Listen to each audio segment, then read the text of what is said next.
In this video, I'm going to show how to make two different versions of an orange slice garland. You can use any kind of dried fruit that you want or dehydrated fruit that you want. It can be oranges, grapefruit slices, apples, pears. I'm using dried orange slices, and I dry them in a 170-degree oven. I put them on a cooling rack on top of a cookie sheet so that the air can get under them and completely dry them out. And I like to dry them so they have a little bit of an amber color to them, just like you see here in the video. And then I'm going to show you two ways to string them into a garland. So the first way, we're going to sew them together into a garland using some embroidery thread. This is a pearl cotton thread. It's in kind of an amber color that matches the orange slices, but you could really use whatever color thread that you want, and it doesn't have to be embroidery thread. I just wanted to use a thicker thread. I don't want to use something like an all-purpose cotton sewing machine thread. And then I'm using a tapestry needle. It doesn't have to be very sharp. It's just going through the orange slices. I have some of the garland already made, and I'm going to just continue on in this sequence. And so I'm putting the needle through so that it connects the two pieces, as you can see, and then put the tapestry needle back up through, pulling the thread through. So you could stop here. The problem is that the orange slice will then slide back and forth. So what I do is I go back through the first hole and then pull the thread back up through the second hole. And this secures the orange slice and keeps it from sliding around.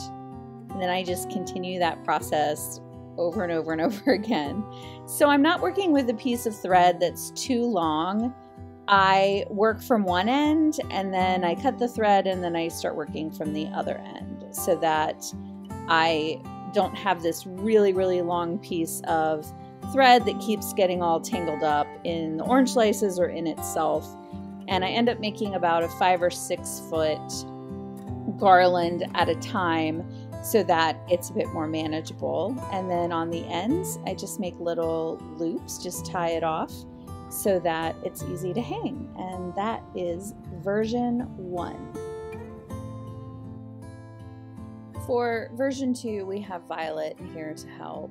She was very interested in what I was working on and decided to join us, but I wanted to get her down because I'm working with a hot glue gun. So the second version is using a hot glue gun. So I'm getting that warmed up, and then I'm using a piece of jute twine, and then I'm going to lay out the orange slices in the way I'd like to attach them to the twine to make the garland.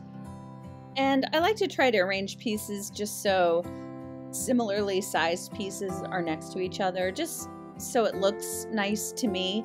But of course you can arrange them any way you want. There's no right or wrong way to do this. Violet. And this is a pretty simple process. Just apply hot glue to whatever you want to be the back side of the oranges.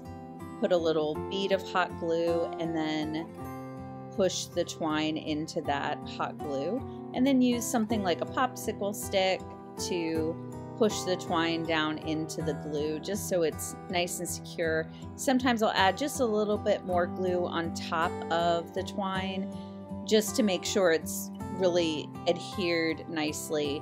But I'll tell you what, this hot glue really sticks to the oranges once it dries. It's a very like solid garland. It's not going to be falling apart or anything. And I know this because I've tried to like pull an orange off of it where I want the garland to bend more, like if I'm swagging it over the branch of a Christmas tree, and just pulling the orange off was quite a challenge. So yeah, I just keep adding a new bead of hot glue sometimes I'll put a whole bead across, or really where you want to emphasize where the twine attaches to the orange is along that rind. That's where the orange is the most solid, and I'll just keep on gluing in sequence. And you just need to be a little bit careful of the previous orange that you just glued to make sure that the glue doesn't come off as you're working on the next one.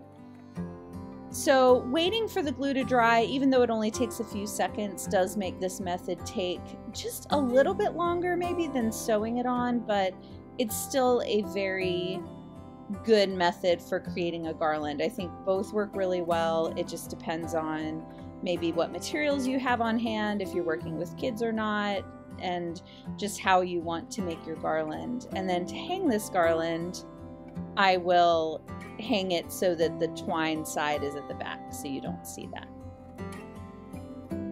And I'll make the garland whatever length I want it to be, and then once all of the oranges are on and secured, I will tie loops on either end so that I'm able to hang the garland. And this is how the hot glue gun version looks hung in my kitchen.